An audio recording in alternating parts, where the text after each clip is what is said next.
Hello जी, नमस्कार, प्रणाम। कैसे हैं आप लोग और कैसी चल रही है आप लोगों की तैयारियां? तो राजस्थान जीके का एक और बढ़िया वाला टेस्ट, सारे ऐसे प्रश्न हम करवाते हैं जो आपके एग्जाम में पहले रिपीट हो चुके हैं या उन्हीं प्रश्नों में थोड़ा सा लैंग्वेज चेंज करके आपसे पूछ लेते हैं, है ना। क्योंकि राजस्थान जीके के ज़्यादातर क्वेश्चन है वो रिपीट होते हैं, तो देखना अब आपको है कि आपकी राजस्थान जीके की तैयारी कितनी है। हमेशा की तरह सुपर पास सीरीज है, यानी कम समय में ज़्यादा से ज़्यादा प्रश्न, 10 मिनट का टाइम और टॉप 51 क्वेश्चन हम करवाएंगे। टेस्ट नंबर है आज का 46, पहले वाले नहीं देखें तो देख लेना। हालांकि मैं टारगेट रखता हूँ कि 51 में से कम आपके 35 से 40 के बीच में स्कोर होना चाहिए, लेकिन जितने भी आप सही कर सकते हैं, जो भी आपका स्कोर रहता है कमेंट करके बता दीजिएगा, ठीक है। पीडीएफ आपको टेलीग्राम पे मिल ही जाती है, तो देखें कितने आप सही कर सकते हैं। तो इससे पहले जितने भी भावी सरकारी अधिकारी वीडियो को देख रहे हैं, आवाज़ सुन रहे, लाइक वाले बटन पे ओके कर दो सारे के सारे, है ना। कुछ किया करो आप भी। ओके, तो पहला प्रश्न देखो, तेजाजी विशेषतः किस जिले के लोक देवता हैं? देखो क्वेश्चन का मतलब, वैसे तो लोक देवता पूरे राजस्थान के हैं, कोई एक जिले के तो हो नहीं सकते। यहाँ पर पूछने का मतलब है कि सबसे ज़्यादा उनकी पूजा जो है, मान्यता जो है, वो कौन से जिले में है? तो सर्वाधिक मान्यता जो है वो अजमेर जिले में है, याद रखना। और जनजाति की बात करें तो सहरिया जनजाति, और सहरिया जनजाति तो जानते हो ना कहाँ रहती है, कहाँ पर रहती है बताओ? 12 जिले में रहती है, किशनगंज शहबाज वाले एरिया में। शहर से ज़्यादा शर्मिली जनजाति है ये।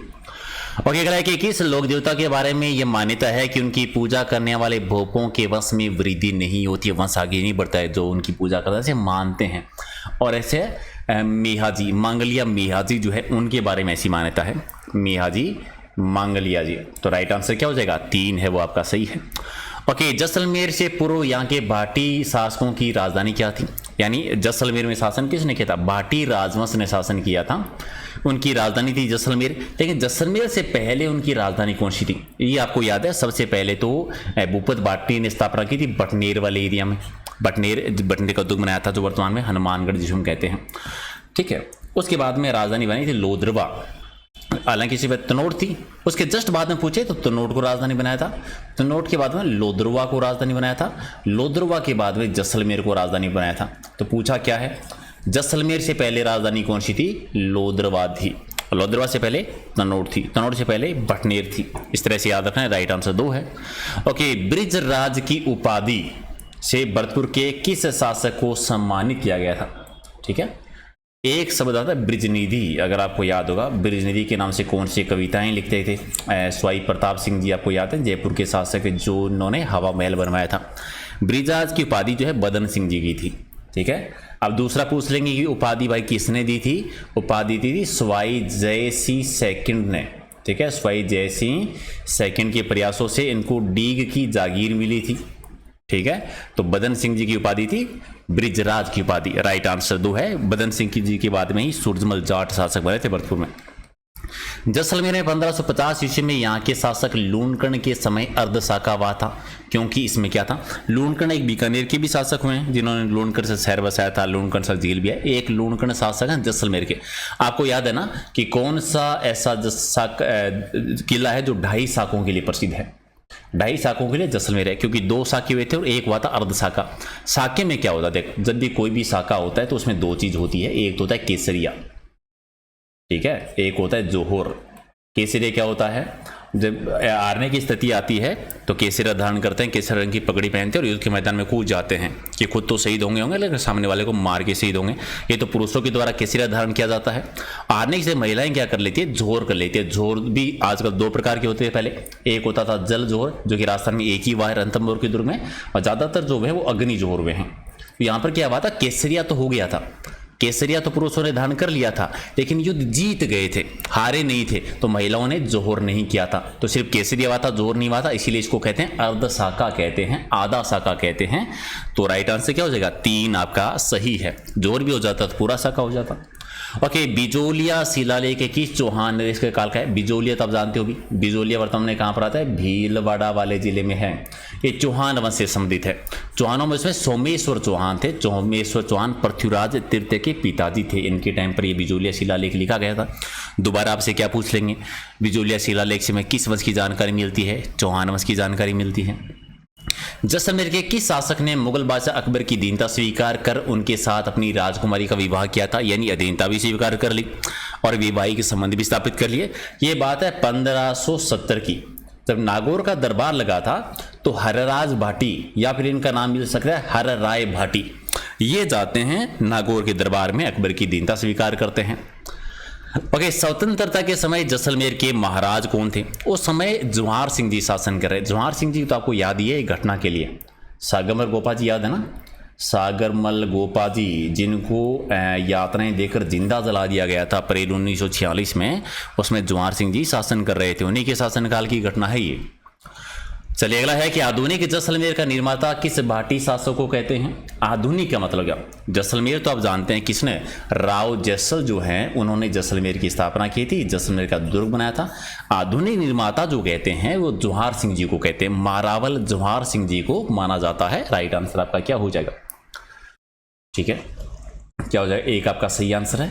ओके, अगला है कि इनमें से कौन सा शिलालेख कर्नल जेम्स टोड इंग्लैंड ले जाते समय समुद्र में फेंक दिया था? वजन ज्यादा हो गया था तो ले तो गए थे लेकिन जहाज से बाहर फेंक दिया। ये था मानमोरी का शिलालेख। ठीक है, कौन सा था? मानमोरी का लेख था ये, और चित्तौड़ से था ये। दूसरा, इसमें एक और क्वेश्चन आता है कि समुद्र मंथन की कथा का उल्लेख हमें किस में मिलता है? समुद्र मंथन की कथा जो मिलती है वो हमें मानमोरी के लेख से ही मिलती है, और यही समुद्र में फेंका था किसने? कर्नल जेम्स टोड ने। कहां से ले गए थे? चित्तौड़गढ़ से। अगला है कि टोंक में सुनहरी कोठी का निर्माण किस नवाब के द्वारा किया गया था? दो क्वेश्चन आएंगे। सुनहरी कोठी है कहां पर? टोंक में। सुनहरी कोठी को पहले क्या कहते थे? शीश महल कहा जाता था। बनवाया किसने था? इब्राहिम खान ने बनवाया था। नवाब इब्राहिम खान जो है उन्होंने इसका निर्माण करवाया था। टोंक में दूसरा एक मुबारक महल प्रसिद्ध है भी, उसको भी याद रखो। क्यों प्रसिद्ध है ये मुबारक महल? प्रसिद्ध है ईद के टाइम पर ऊंट की कुर्बानी देने के लिए। मुबारक महल एक और है राजस्थान में, टोंक के अलावा कहाँ पर है? जयपुर में है। माधव सिंह ने बनाया था। क्यों? वो क्यों प्रसिद्ध है? मेहमान नवाजी के लिए। ओके, 18 मार्च 1948 को मत्स्य संघ का उद्घाटन समारोह किस दुर्ग में हुआ था? पहला एकीकरण का चरण बना था, लोहागढ़ दुर्ग में इसका उद्घाटन हुआ था। ठीक है, आप बताओ उद्घाटन किसने किया था?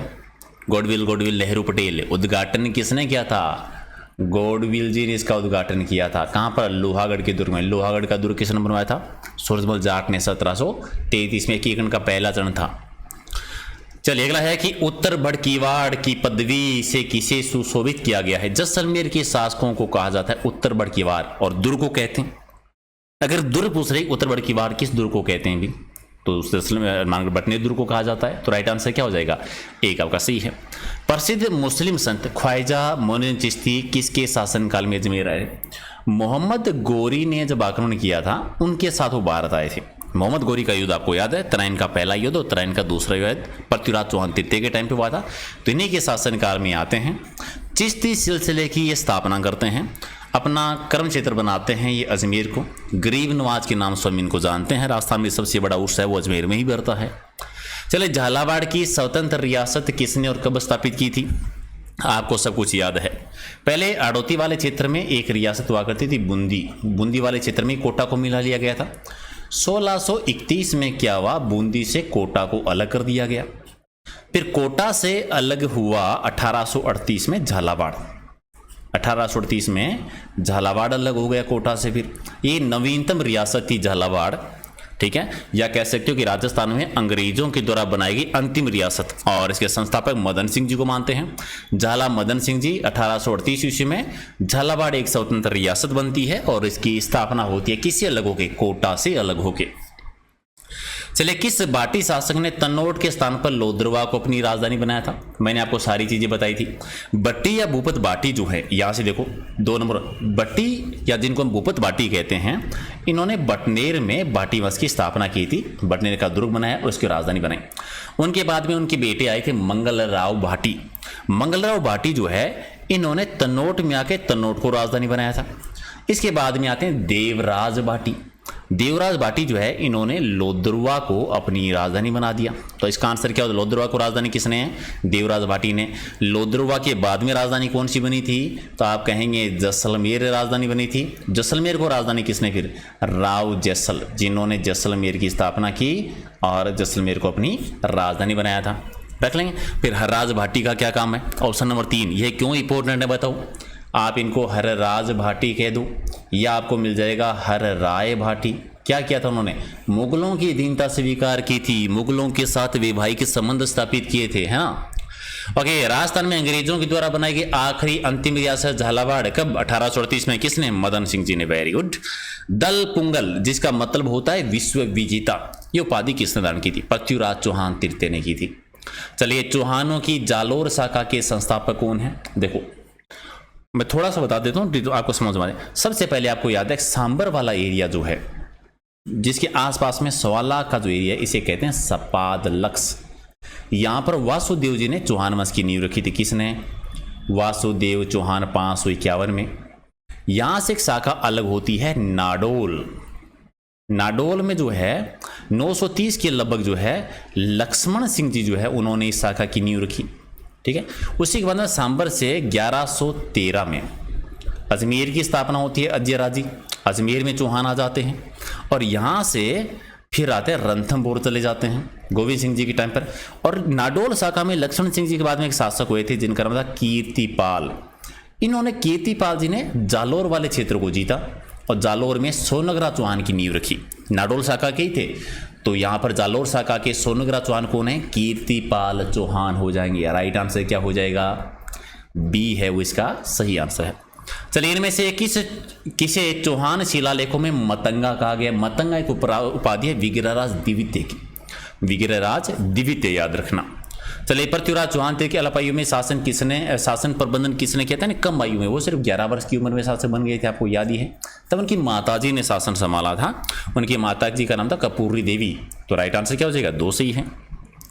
किस शिलालेख में सांबर व अजमेर के चौहानों को वस्त गोत्र के ब्राह्मण बताते हुए उनकी वंशावली दी है? सिंपल भाषा में कौन से शिलालेख में अजमेर के चौहानों को वस्त गोत्र ब्राह्मण बताया गया? तो बिजोलिया के शिलालेख में बताया गया है।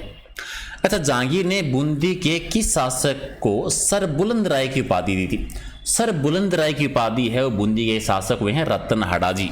राव रतनहाड़ा जी उनको उपाधि दी थी। किस मुगल बादशाह ने दी थी? जहांगीर ने दी थी।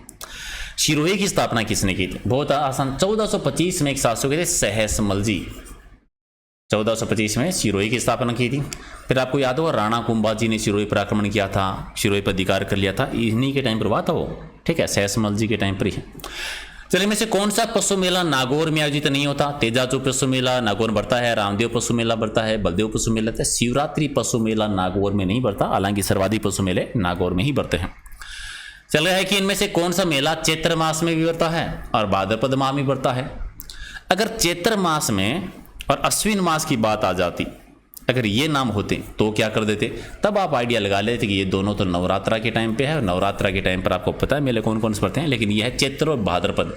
इसका मतलब लोहारगल का मेला। डी आपका सही है।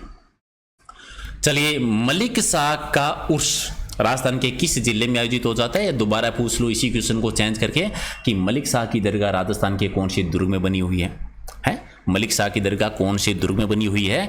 या मलिक शाह पीर का उर्स राजस्थान के किस जिले में? तो जालोर में। 2 सही है। दधी माता का मेला कहां पर पड़ता है? दधी माता का मेला पड़ता है गोठ मांगलोद। ये जगह क्यों याद रखनी है? क्योंकि एक और रीजन है, ये नागौर में है, तो ये मेला पड़ता है नागौर में। गोठ मांगलोद में जिप्सम का उत्पादन होता है, खनिज का, तो वो भी याद रखना है। दूसरा, ये मंदिर किस काल का है? ये क्वेश्चन आया तो महामारू शैली। अच्छा, महामारू शैली को अगर दूसरा नाम देना हो तो क्या कहेंगे? गुर्जर प्रतिहार कालीन शैली कह देंगे, है ना। Very good. चलो फिर, अकबर ने किस सेनानायक को 1564 ईस्वी में जोधपुर पर आक्रमण करने के लिए भेजा था? जोधपुर पर आक्रमण करने के लिए हुसैन कुली खां को भेजा था। हुसैन कुली खां आक्रमण करने के लिए तो जोधपुर अधिकार कर लिया था। चलिए, किस शासक ने मुंशी देवी प्रसाद ने किस शासक को मुंशी देवी प्रसाद जी ने राजपूताने का कर्ण कहा था?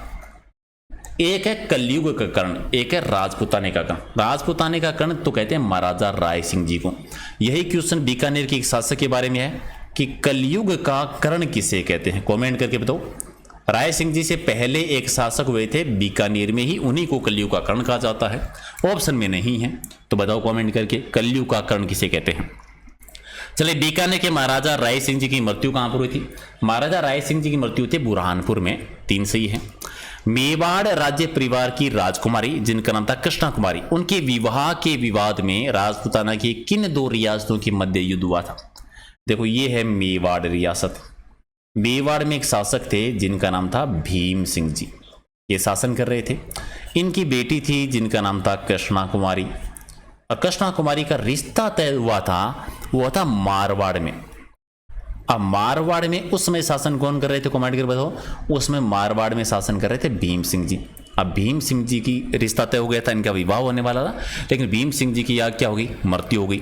भीम सिंह जी के बाद में शासन करने आए मान सिंह जी, लेकिन जब भीम सिंह जी की मृत्यु हुई तो कृष्णा कुमारी का रिश्ता तय कर दिया जयपुर में, जयपुर में तय कर दिया गया। इसीलिए मान सिंह जी के बीच में और जयपुर के बीच, यानी मारवाड़ के बीच में और जयपुर के बीच में विवाद हो गया।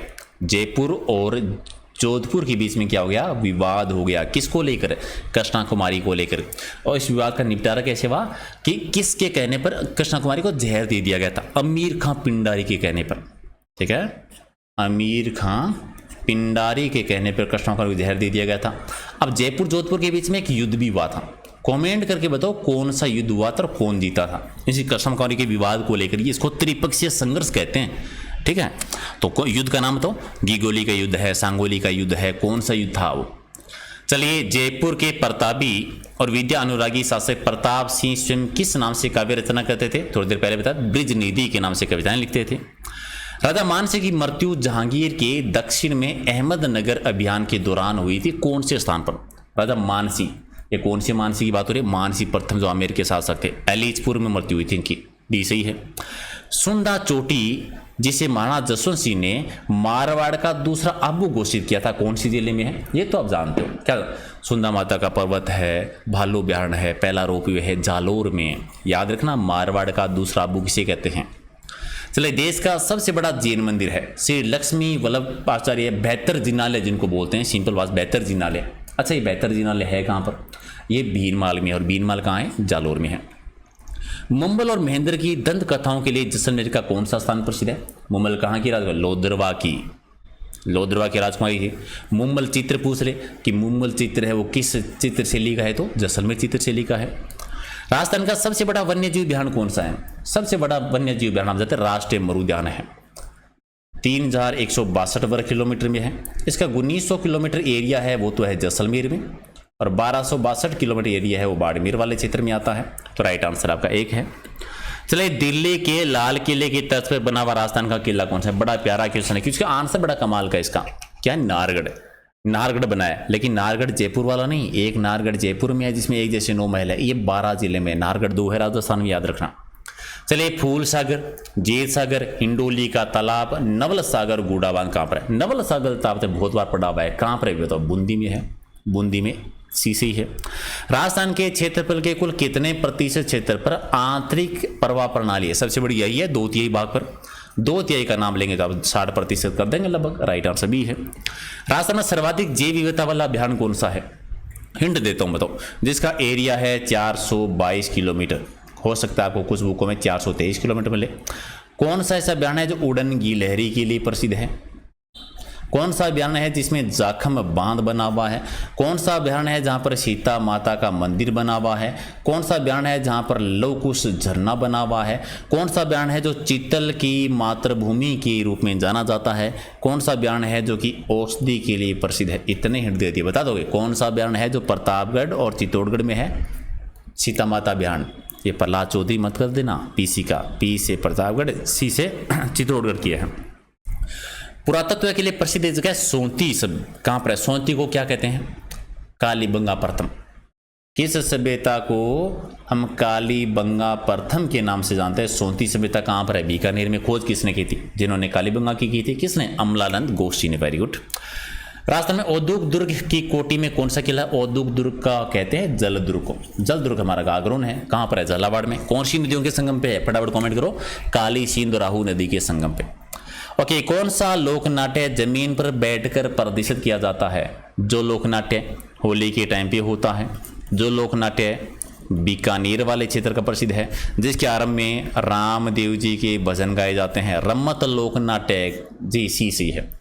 ओके, वीपी मेनन जी ने अपनी रिपोर्ट में सेना का प्रमुख जो कार्यालय था वो कहाँ रखने का सुझाव, वीपी मेनन की जो रिपोर्ट है थी उसमें सुझाव ये था कि सेना का कार्यालय वो जोधपुर रख देना चाहिए, सुझाव था।